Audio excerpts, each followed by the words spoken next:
Extra opent met de boodschap van minister-president Eugène Ruggenaat. Hij stelde gisteren dat ons leven drastisch gaat veranderen door de maatregelen die de overheid gistermiddag heeft gepresenteerd.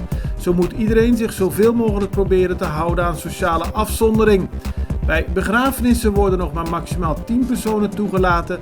Waar nodig moeten mensen zoveel mogelijk van thuis werken. En restaurants en snacks mogen zich alleen nog maar beperken tot take-out. Andere maatregelen gaan over de vluchten. Alle vluchten naar Curaçao zijn geannuleerd, met uitzondering van ingezetenen van Curaçao die in het bezit zijn van een retourticket. Ingezetenen van Curaçao die vanuit het buitenland aankomen worden in verplichte quarantaine geplaatst. Dat mag ook thuis plaatsvinden.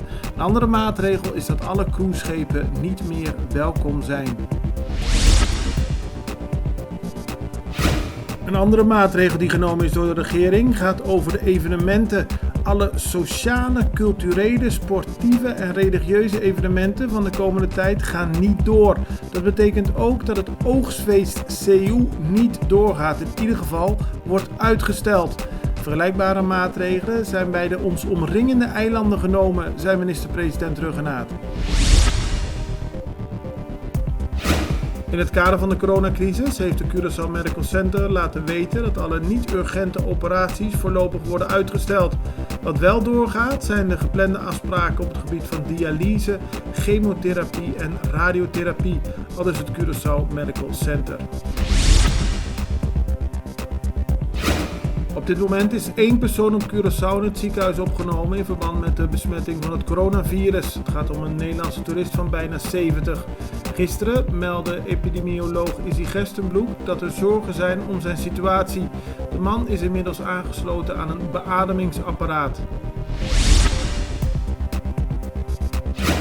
De politie en het Openbaar Ministerie laten weten een zogenaamde cold case te zullen heropenen.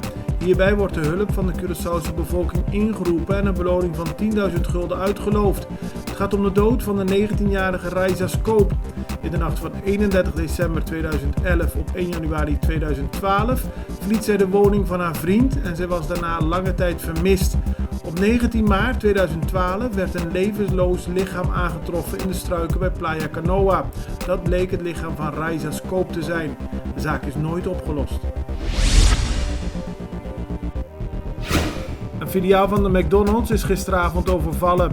Vlak voor sluitingstijd kwamen 4 gemaskerde en gewapende personen binnen die er onder bedreiging van vuurwapens vandoor gingen met geld. De 4 verdwenen in een blauwe Toyota fiets. Op Aruba is de 3e besmetting met het coronavirus geregistreerd. Het gaat om een echtgenoot van een van de eerder geregistreerde patiënten, zo heeft minister-president Evelien Wever-Kroes maandagavond bekendgemaakt. Volgens haar is er op Aruba nog steeds sprake van een gecontroleerde besmetting.